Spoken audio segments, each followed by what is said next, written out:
الحمد لله رب العالمين الرحمن الرحيم مالك يوم الدين إياك نعبد وإياك نستعين اهدنا الصراط المستقيم صراط الذين أنعمت عليهم غير المغضوب عليهم ولا الضالين.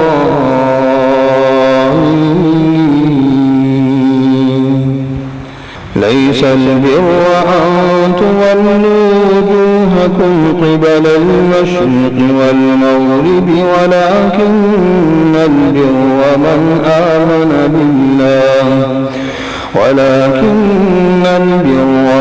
آمن بالله واليوم الآخر والملائكة والكتاب والنبيين وآتى المال على حبه ذوي القربى واليتامى والمساكين وابن السبيل والسائلين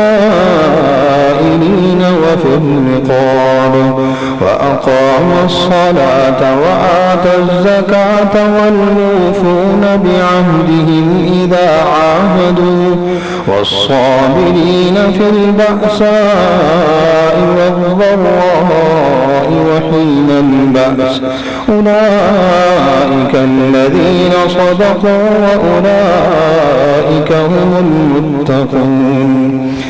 يا أيها الذين آمنوا كتب عليكم القصاص في القتلى الحر بالحر والعبد بالعبد والأنثى بالأنثى فمن عفي له من أخيه شيء فاتباع بالمعروف وأداء إليه بإحسان ذلك تخفيف من ربكم ورحمة فمن اعتدى بعد ذلك فله عذاب أليم.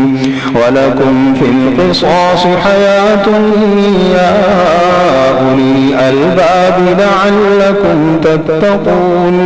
كتب عليكم إذا حضر أحدكم الموت إن ترك خيرا الوصية للوالدين والأقربين بالمعروف حقا على المتقين. فمن بدله بعدما سمعه فإنما إثمه على الذين يبدلونه إن الله سميع عليم. فمن خاف من موص جنفا أو إثما فأصلح بينهم فلا إثم عليه إن الله غفور رحيم.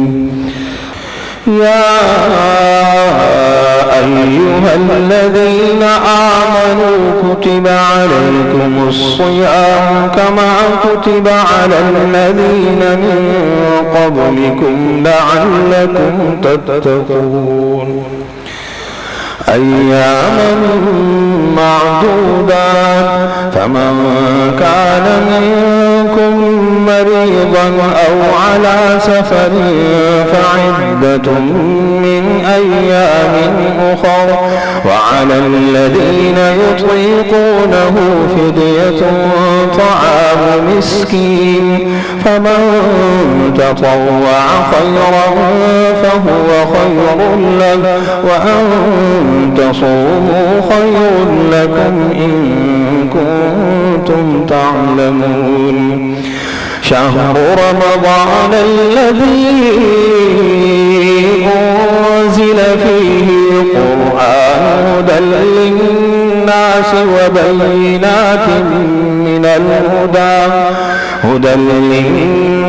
وبينات من الهدى والفرقان فمن شهد منكم الشهر فليصم ومن كان مريضا أو على سفر فعدة من أيام أخر يريد الله بكم اليسر ولا يريد بكم العسر ولتكملوا العدة ولتكبروا الله على ما هداكم ولعلكم تشكرون وإذا سألك عبادي عني فإني قريب أجيب دعوة الداع إذا دعان فليستجيبوا لي وليؤمنوا بي لعلهم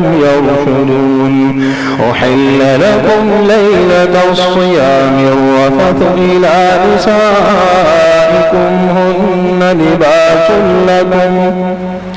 هن لباس لكم وأنتم لباس لهم علم الله أنكم كنتم تختارون أنفسكم فتاب عليكم وعفى عنكم فالآن باشروهن وابتغوا ما كتب الله لكم وكلوا واشربوا حتى يتبين لكم الخيط الأبيض من الخيط الأسود من الفجر ثم أتموا الصيام إلى الليل ولا تباشروهن وأنتم عاكفون في المساجد تلك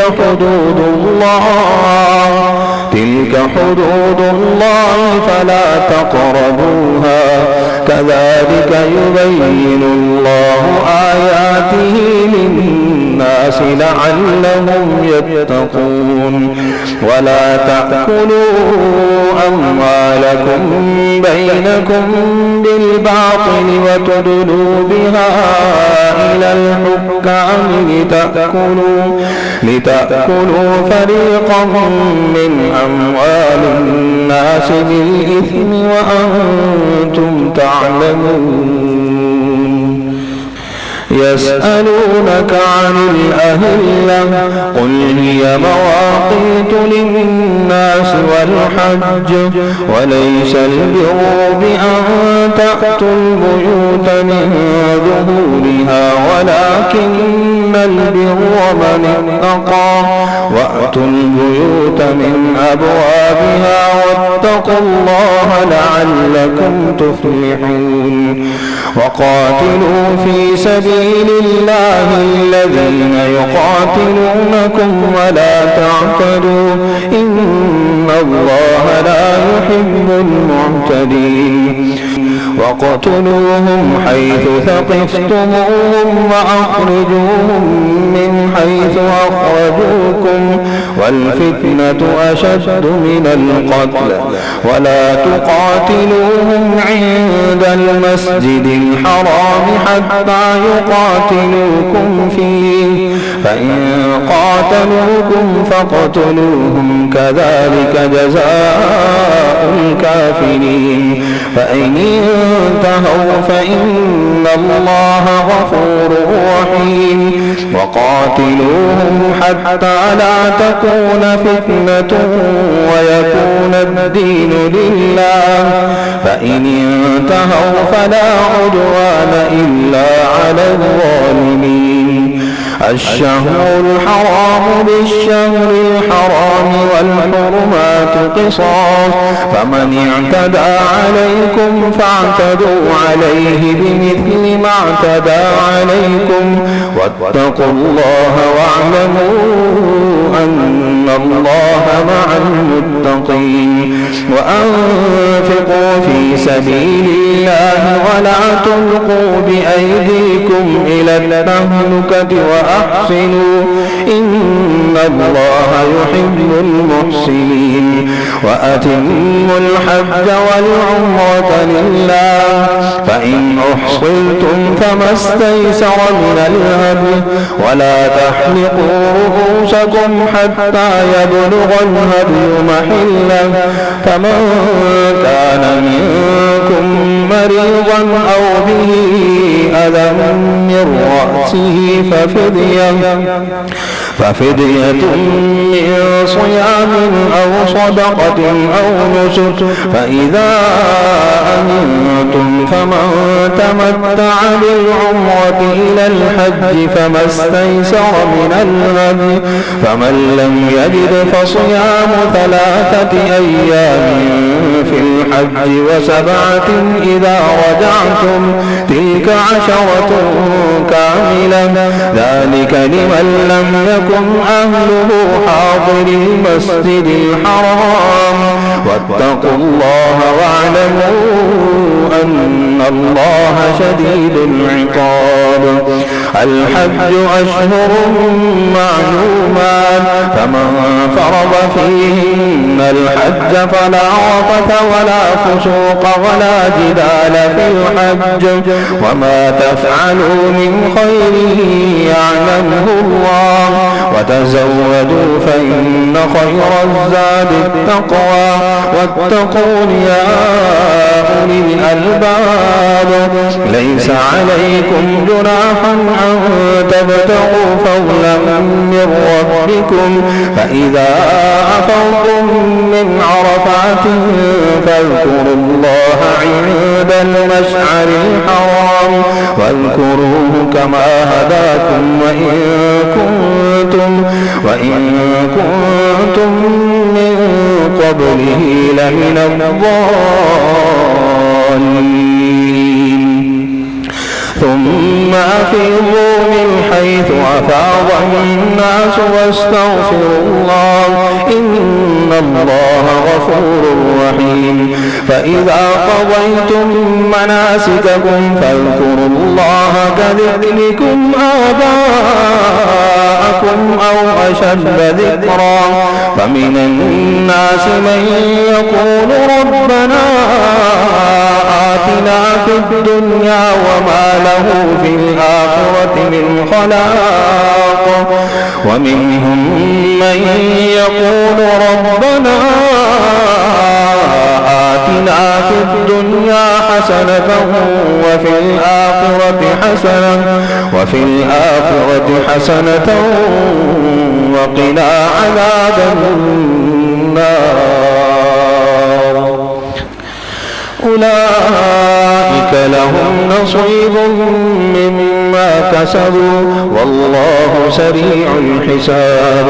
واذكروا الله في أيام معدودات فمن تعجل في يومين فلا إثم عليه ومن تأخر فلا إثم عليه لمن اتقى واتقوا الله واعلموا أنكم إليه تحشرون.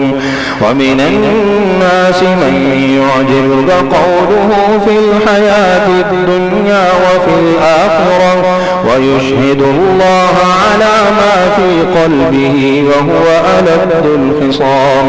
وإذا تولى سعى في الأرض ليفسد فيها ويهلك الحرث والنسل والله لا يحب الفساد.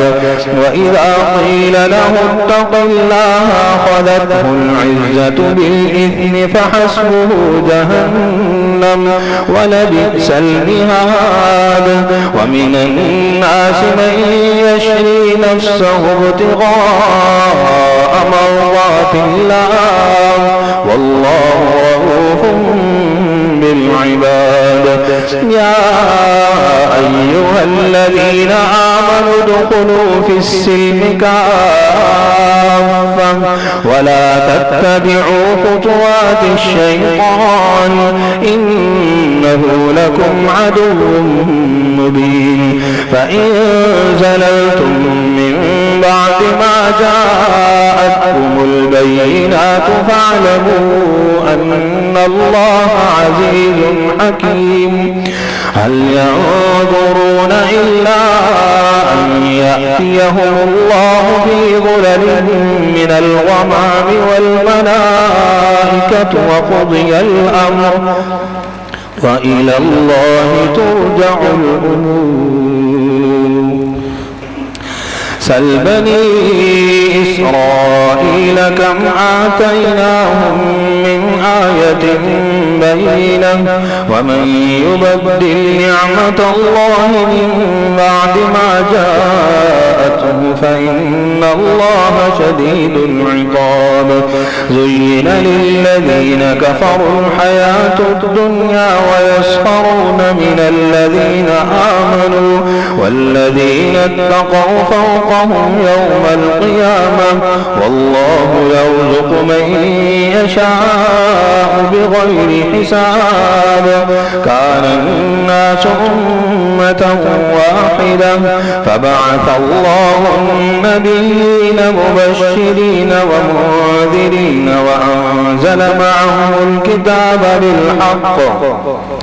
وأنزل معهم الكتاب بالحق ليحكم بين الناس فيما اختلفوا فيه وما اختلف فيه إلا الذين أوتوه من بعد ما جاءتهم البينات بغيا بينهم فهدى الله الذين آمنوا لما اختلفوا فيه من الحق بإذنه والله يهدي من يشاء إلى صراط مستقيم أم حسبتم أن تدخلوا الجنة ولما يأتكم مثل الذين خلوا من قبلكم مستهم البأساء والضراء وزلزلوا حتى يقول الرسول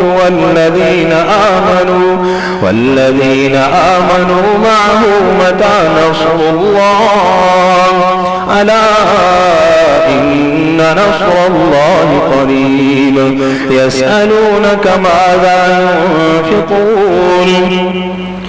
يسألونك ماذا ينفقون قل ما أنفقتم من خير فللوالدين والأقربين واليتامى والمساكين وابن السبيل وما تفعلوا من خير فإن الله به عليم كتب عليكم القتال وهو كره لكم وعسى أن تكرهوا شيئا وهو خير لكم وعسى أن تحبوا شيئا وهو شر لكم والله يعلم وأنتم لا تعلمون يسألونك عن الشهر الحرام قتال فيه قل قتال فيه كبير وصد عن سبيل الله وكفر به والمسجد الحرام وإخراج أهله منه أكبر عند الله والفتنة أكبر من القتل ولا يزالون يقاتلونكم حتى يردوكم عن دينكم إن استطاعوا ومن يرتد منكم عن دينه فيمت وهو كافر فأولئك حبطت أعمالهم في الدنيا والآخرة وأولئك أصحاب النار هم فيها خالدون إن الذين آمنوا والذين هاجروا وجاهدوا في سبيل الله أولئك يرجون رحمة الله والله غفور رحيم يسألونك عن الخمر والميسر قل فيهما إثم كبير ومنافع للناس وإثمهما أكبر من نفعهما ويسألونك ماذا ينفقون قل العفو كذلك يبين الله لكم الآيات لعلكم تتفكرون في الدنيا والآخرة ويسألونك عن اليتامى قل إصلاح لهم خير وإن تخالطوهم فإخوانكم والله يعلم المفسد من المصلح ولو شاء الله لأعنتكم إن الله عزيز حكيم. ولا تنكحوا المشركات حتى يؤمنوا ولأمة مؤمنة خير من مشركة ولو أعجبتكم. ولا تنكحوا المشركين حتى يؤمنوا ولعبد مؤمن خير من مشرك ولو أعجبكم. أولئك يدعون إلى النار والله يدعو إلى الجنة والمغفرة بإذنه ويبين آياته للناس لعلهم يتذكرون. ويسألونك عن المحيض قل هو أذى فاعتزلوا النساء في المحيض ولا تقربوهن حتى يطهرن فإذا تطهرن فأتوهن من حيث أمركم الله إن الله يحب التوابين ويحب المتطهرين. نساؤكم حرث لكم فأتوا حرثكم أنى شئتم وقدموا لأنفسكم واتقوا الله واعلموا أنكم ملاقوه وبشر المؤمنين. ولا تجعلوا الله عرضة لأيمانكم أن تبروا وتتقوا وتصلحوا بين الناس والله سميع عليم. لا يؤاخذكم الله باللغو في أيمانكم ولكن يؤاخذكم بما كسبت قلوبكم والله غفور حليم. للذين يؤلون من نسائهم تربص 4 أشهر فإن فاءوا فإن الله غفور رحيم. وإن عزموا الطلاق فإن الله سميع عليم. والمطلقات يتربصن بأنفسهن 3 قروء ولا يحل لهن أن يكتمن ما خلق الله في أرحامهن إن كن يؤمن بالله واليوم الآخر وبعولتهن أحق بردهن في ذلك إن أرادوا إصلاحا ولهن مثل الذي عليهن بالمعروف وللرجال عليهن درجة والله عزيز حكيم. الطلاق مرتان فإمساك بمعروف أو تسريح بإحسان. الطلاق مرتان فإمساك بمعروف أو تسريح بإحسان. ولا يحل لكم أن تأخذوا مما آتيتموهن شيئا إلا أن يخافا ألا يقيما حدود الله فإن خفتم ألا يقيما حدود الله فلا جناح عليهما فيما افتدت به تلك حدود الله فلا تعتدوها ومن يتعد حدود الله فأولئك هم الظالمون. فإن طلقها فلا تحل له من بعد حتى تنكح زوجا غيره فإن طلقها فلا جناح عليهما أن يتراجعا إن ظنا أن يقيما حدود الله وتلك حدود الله يبينها لقوم يعلمون. وإذا طلقتم النساء فبلغن أجلهن فأمسكوهن بمعروف أو سرحوهن بمعروف ولا تمسكوهن ضرارا لتعتدوا ومن يفعل ذلك فقد ظلم نفسه ولا تتخذوا آيات الله هزوا واذكروا نعمة الله عليكم وما أنزل عليكم من الكتاب والحكمة يعظكم به واتقوا الله واعلموا أن الله بكل شيء عليم.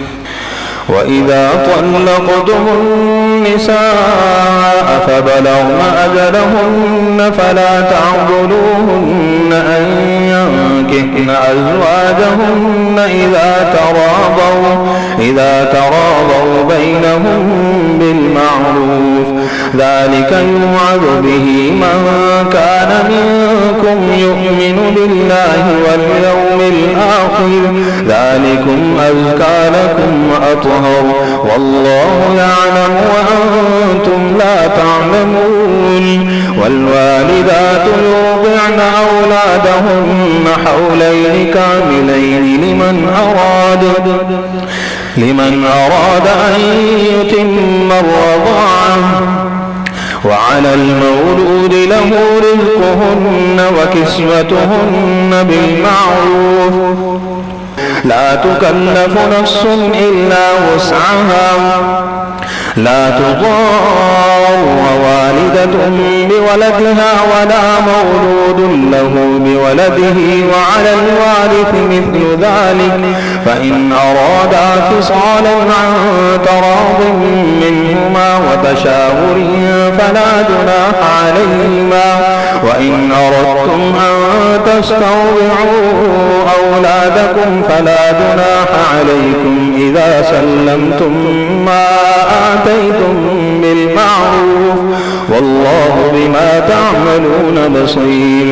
والذين يتوفون منكم ويذرون أزواجا يتربصن بأنفسهن 4 أشهر وعشرا فإذا بلغن أجلهن فلا جناح عليكم فيما فعلن في أنفسهن بالمعروف والله بما تعملون خبير. ولا جناح عليكم فيما عرضتم به من خطبة النساء أو أكننتم في أنفسكم علم الله أنكم ستذكرونهن ولكن لا تواعدوهن سرا إلا أن تقولوا قولا معروفا ولا تعزموا عقدة النكاح حتى يبلغ الكتاب أجله واعلموا أن الله يعلم ما في أنفسكم فاحذروه واعلموا أن الله غفور حليم. لا جناح عليكم إن طلقتم النساء ما لم تمسوهن أو تفرضوا لهن فريضة ومتعوهن على الموسع قدره وعلى المقتر قدره متاعا بالمعروف حقا على المحسنين.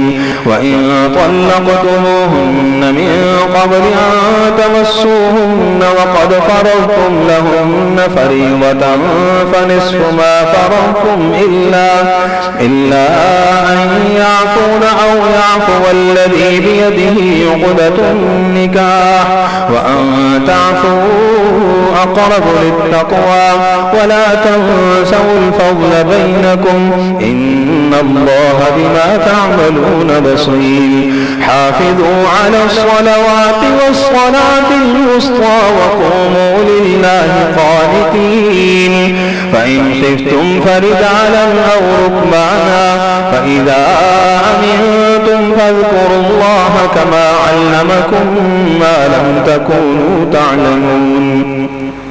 والذين يتوفون منكم ويذرون أزواجا وصية لأزواجهم متاعا إلى الحول غير إخراج فإن خرجن فلا جناح عليكم فيما فعلن في أنفسهن من معروف والله عزيز حكيم.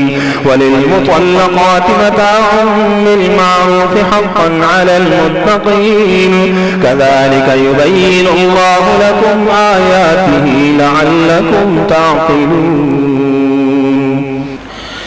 ألم تر إلى الذين خرجوا من ديارهم وهم ألوف حذر الموت فقال لهم الله موتوا ثم أحياهم إن الله لذو فضل على الناس ولكن أكثر الناس لا يشكرون. وقاتلوا في سبيل الله واعلموا أن الله سميع عليم. من ذا الذي يقرض الله قرضا حسنا فيضاعفه له أضعافا كثيرا والله يقبض ويبسط وإليه ترجعون. من ذا الذي يقرض الله قرضا حسنا فيضاعفه له أضعافا كثيرا والله يقبض ويبسط وإليه ترجعون. ألم تر إلى الملأ من بني إسرائيل من بعد موسى إذ قالوا لنبي له ابعث لنا ملكا نقاتل في سبيل الله قال هل عسيتم إن كتب عليكم القتال ألا تقاتلوا قالوا وما لنا ألا نقاتل في سبيل الله وقد أخرجنا من ديارنا وأبنائنا فلما كتب عليهم القتال تولوا إلا قليلا منهم والله عليم بالظالمين. وقال لهم نبيهم إن الله قد بعث لكم طالوت ملكا قالوا أنى يكون له الملك علينا ونحن أحق بالملك منه ولم يؤت سعة من المال قال إن الله اصطفاه عليكم وزاده بسطة في العلم والجسم والله يؤتي ملكه من يشاء والله واسع عليم. وقال لهم نبيهم إن آية ملكه أن يأتيكم التابوت فيه سكينة من ربكم وبقية مما ترك آل موسى وآل هارون تحمله الملائكة إن في ذلك لآية لكم إن كنتم مؤمنين. الحمد لله رب العالمين الرحمن الرحيم مالك يوم الدين إياك نعبد وإياك نستعين اهدنا الصراط المستقيم صراط الذين أنعمت عليهم غير المغضوب عليهم ولا الضالين.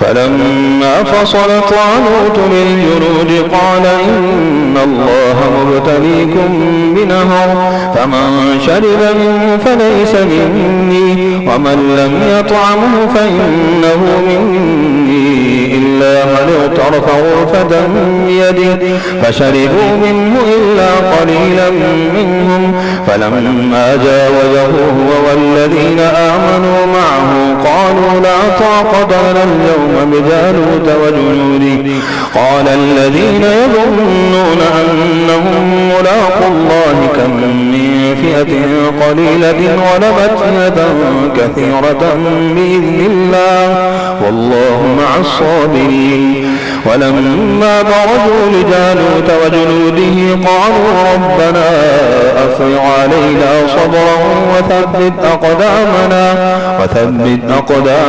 وانصرنا على القوم الكافرين. فهزموهم بإذن الله. وقتل داود جالوت وآتاه الله الملك والحكمة وعلمه مما يشاء. ولولا دفع الله الناس بعضهم ببعض لفسدت الأرض ولكن الله ذو فضل على العالمين.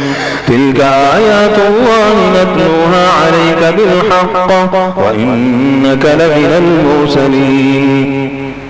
تلك الرسل فضلنا بعضهم على بعض منهم من كلم الله ورفع بعضهم درجات وآتينا عيسى ابن مريم البينات وأيدناه بروح القدس. ولو شاء الله ما اقتتل الذين من بعدهم من بعد ما جاءتهم البينات ولكن اختلفوا فمنهم من آمن ومنهم من كفر. ولو شاء الله ما اقتتلوا ولكن الله يفعل ما يريد. يا أيها الذين آمنوا أنفقوا مما رزقناكم من قبل أن يأتي يوم لا بيع فيه ولا خلة ولا شفاعة والكافرون هم الظالمون. الله لا إله إلا هو الحي القيوم لا تأخذه سنة ولا نوم له ما في السماوات وما في الأرض. من ذا الذي يشفع عنده إلا بإذنه يعلم ما بين أيديهم وما خلفهم ولا يحيطون بشيء من علمه إلا بما شاء. وسع كرسيه السماوات والأرض ولا يئوده حفظهما وهو العلي العظيم. لا إكراه في الدين قد تبين الرشد من الغي. فمن يكفر بالطاغوت ويؤمن بالله فقد استمسك بالعروة الوثقى لا انفصام لها والله سميع عليم. الله ولي الذين آمنوا يخرجهم من الظلمات إلى النور والذين كفروا أولياءهم الطاغوت يخرجونهم من النور إلى الظلمات أولئك أصحاب النار هم فيها خالدون. ألم تر إلى الذي حاج إبراهيم في ربه أن آتاه الله الملك إذ قال إبراهيم ربي الذي يحيي ويميت قال أنا أحيي وأميت قال إبراهيم فإن الله يأتي بالشمس من المشرق فأت بها من المغرب فبهت الذي كفر والله لا يهدي القوم الظالمين. أو كالذي مر على قرية وهي خاوية على عروشها قال أنى يحيي هذه الله بعد موتها فأماته الله 100 عام ثم بعثه قال كم لبثت قال لبثت يوما أو بعض يوم قال بل لبثت 100 عام فانظر إلى طعامك وشرابك لم يتسنه وانظر إلى حمارك ولنجعلك آية للناس وانظر إلى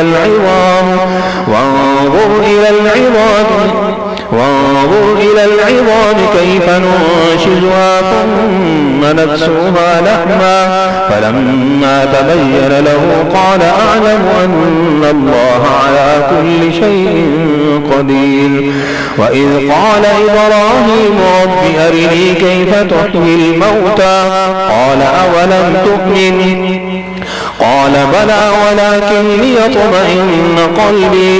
قال فخذ 4 من الطير فصرهن إليك ثم اجعل على كل جبل منهن جزءا ثم ادعهن يأتينك سعيا واعلم أن الله عزيز حكيم. مثل الذين ينفقون أموالهم في سبيل الله كمثل حبة أنبتت 7 سنابل في كل سنبلة 100 حبة والله يضاعف لمن يشاء والله واسع عليم.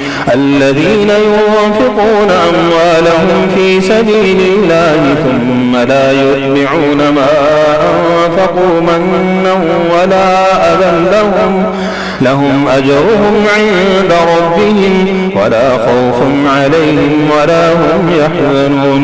قول معروف ومغفرة خير من صدقة يتبعها أذى والله غني حليم.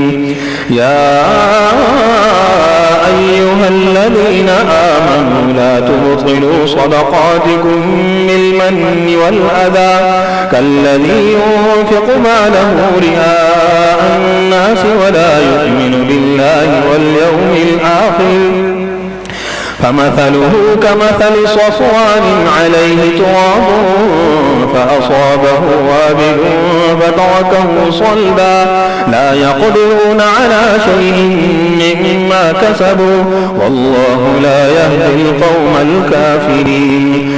ومثل الذين ينفقون أموالهم ابتغاء مرضات الله وتثبيتا من أنفسهم كمثل جنة ربوة أصابها وابل فآتت أكلها ضعفين فإن لم يصبها وابل فطل والله بما تعملون بصير.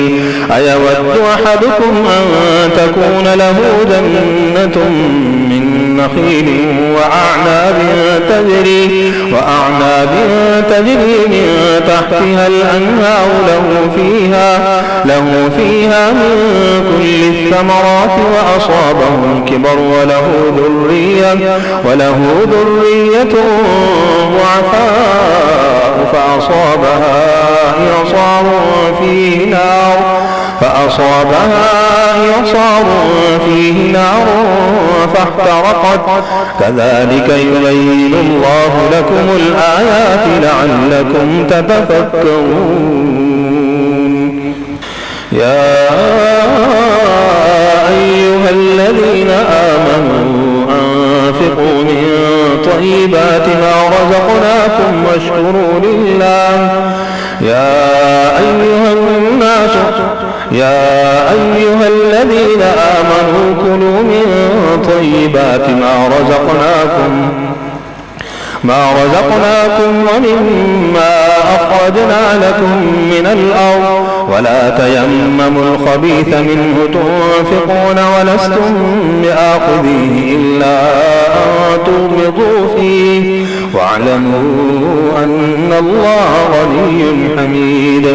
الشيطان يعدكم الفقر ويأمركم بالفحشاء والله يعدكم مغفرة منه وفضلا والله واسع عليم. يؤتي الحكمة من يشاء ومن يؤت الحكمة فقد أوتي خيرا كثيرا وما يذكر إلا أولو الألباب.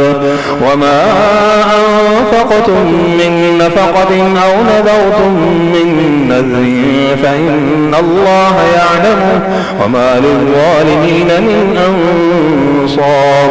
إن تبدوا الصدقات فنعما هي وإن تخفوها وتؤتوها الفقراء فهو خير لكم ويكفر عنكم من سيئاتكم والله بما تعملون خبير.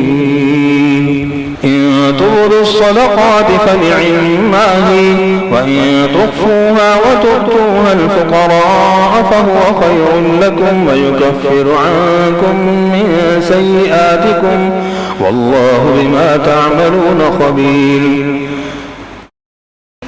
ليس عليك هداهم ولكن الله يهدي من يشاء وما تنفقوا من خير فلأنفسكم وما تنفقون إلا ابتغاء وجه الله وما تنفقوا من خير يوفى إليكم وأنتم لا تظلمون.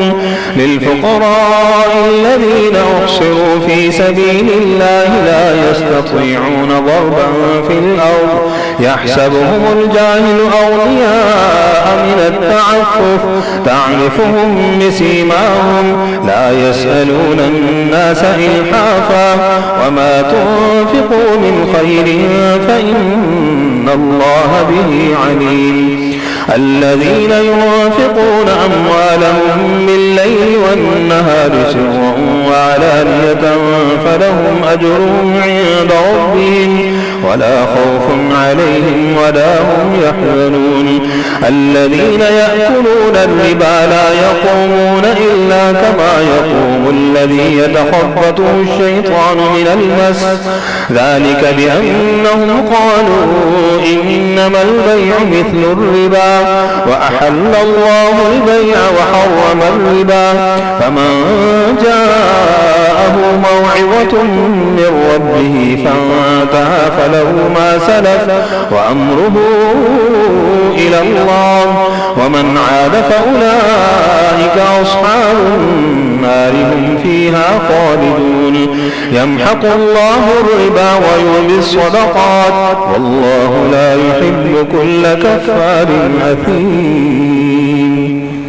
إن الذين آمنوا وعملوا الصالحات وأقاموا الصلاة وآتوا الزكاة لهم أجرهم عند ربهم ولا خوف عليهم ولا هم يحزنون.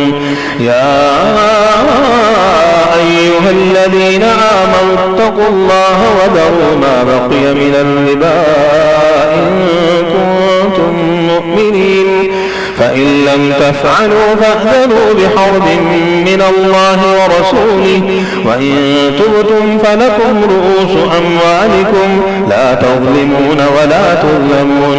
وإن كان ذو عسرة فنظرة إلى ميسرة وأن تصدقوا خير لكم إن كنتم تعلمون.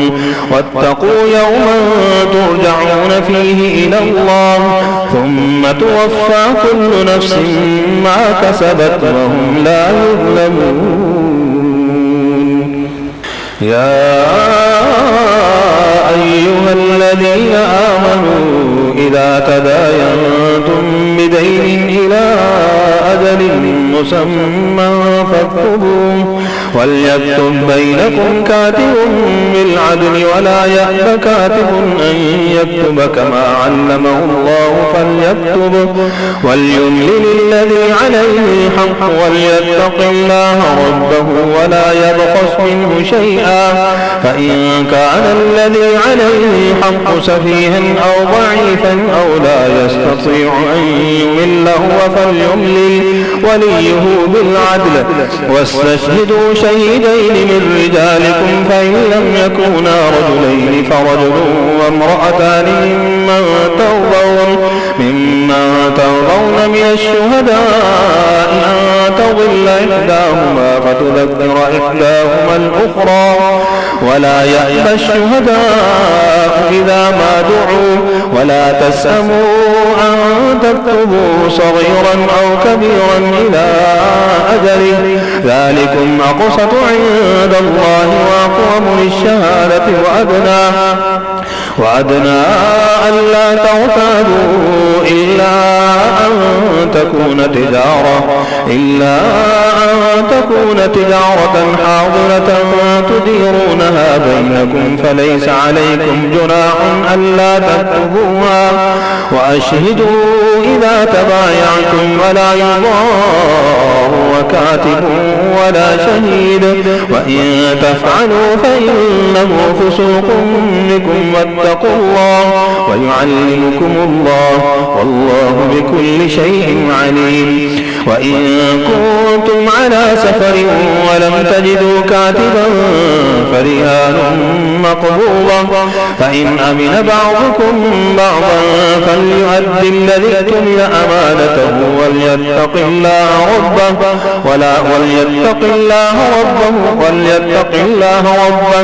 ولا تكتموا الشهادة، ومن يكتمها فإنه آثم قلبه والله بما تعملون عليم.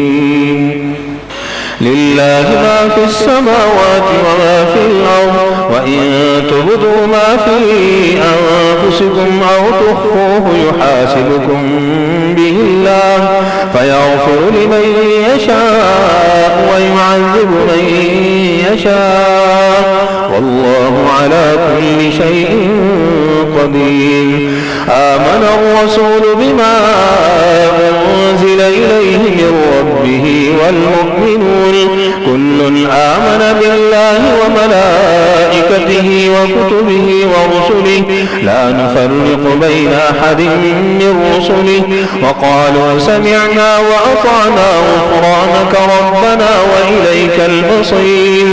لا يكلف الله نفسا إلا وسعها لها ما كسبت وعليها ما اكتسبت ربنا لا تؤاخذنا إن نسينا أو أخطأنا ربنا ولا تحمل علينا إصرا كما حملته على الذين من قبلنا ربنا ولا تحملنا ما لا طاقة لنا به واعف عنا واغفر لنا وارحمنا أنت مولانا فانصرنا على القوم الكافرين. ألف لام ميم الله لا إله إلا هو الحي القيوم نزل عليك الكتاب بالحق مصدقا لما بين يديه وأنزل التوراة والإنجيل من قبل هدى للناس وأنزل الفرقان إن الذين كفروا بآيات الله لهم عذاب شديد والله عزيز ذو انتقام. إن الله لا يخفى عليه شيء في الأرض ولا في السماء هو الذي يصوركم في الأرحام كيف يشاء لا إله إلا هو العزيز الحكيم. هو الذي أنزل عليك الكتاب منه آيات محكمات هن أم الكتاب وأخر متشابهات فأما الذين في قلوبهم زيغ فيتبعون ما تشابه منه ابتغاء الفتنة وابتغاء تأويله وما يعلم تأويله إلا الله والراسخون في العلم يقولون آمنا به كل من عند ربنا وما يذكر إلا أولو الألباب. ربنا لا تزغ قلوبنا بعد إذ هديتنا وهب لنا من لدنك رحمة إنك أنت الوهاب. ربنا إنك جامع الناس ليوم لا ريب فيه إن الله لا يخلف الميعاد. إن الذين كفروا لن تغني عنهم أموالهم ولا أولادهم من الله شيئا وأولئك هم وقود النار. كدأب آل فرعون والذين من قبلهم كذبوا بآياتنا فأخذهم الله بذنوبهم والله شديد العقاب. قل للذين كفروا ستغلبون وتحشرون إلى جهنم وبئس المهاد. قد كان لكم آية في فئتين التقتا فئة تقاتل في سبيل الله وأخرى كافرة يرونهم مثليهم رأي العين والله يؤيد بنصره من يشاء إن في ذلك لعبرة لأولي الأبصار. زين للناس حب الشهوات من النساء والبنين والقناطير المقنطرة من الذهب والفضة والخيل المسومة والأنعام والحرث ذلك متاع الحياة الدنيا والله عنده حسن المآب. قل أنبئكم بخير من ذلكم للذين اتقوا عند ربهم جنات تجري من تحتها الأنهار خالدين فيها وأزواج مطهرة ورضوان من الله والله بصير بالعباد. الذين يقولون ربنا إننا آمنا فاغفر لنا ذنوبنا وقنا عذاب النار. الصابرين والصادقين والقانتين والمنفقين والمستغفرين بالأسحار. شهد الله أنه لا إله إلا هو والملائكة وأولو العلم قائما بالقسط لا إله إلا هو العزيز الحكيم. إن الدين عند الله الإسلام وما اختلف الذين أوتوا الكتاب إلا من بعد ما جاءهم العلم بغيا بينهم ومن يكفر بآيات الله فإن الله سريع الحساب. فإن حاجوك فقل أسلمت وجهي لله ومن اتبعني وقل للذين أوتوا الكتاب والأميين أسلمتم فإن أسلموا فقد اهتدوا وإن تولوا فإنما عليك البلاغ والله بصير بالعباد. الحمد لله رب العالمين الرحمن الرحيم مالك يوم الدين. إياك نعبد وإياك نستعين. اهدنا الصراط المستقيم صراط الذين أنعمت عليهم غير المغضوب عليهم ولا الضالين.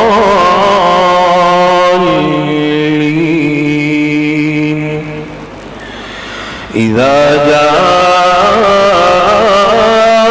نصر الله والفتح ورأيت الناس يدخلون في دين الله أفواجا فسبح بحمد ربك واستغفره إنه كان توابا. تبت يدا أبي لهب وتب ما أغنى عنه ماله وما كسب سيصلى نارا ذات لهب وامرأته حمالة الحطب في جيدها حبل من مسد. قل هو الله أحد الله الصمد لم يلد ولم يولد ولم يكن له كفوا أحد.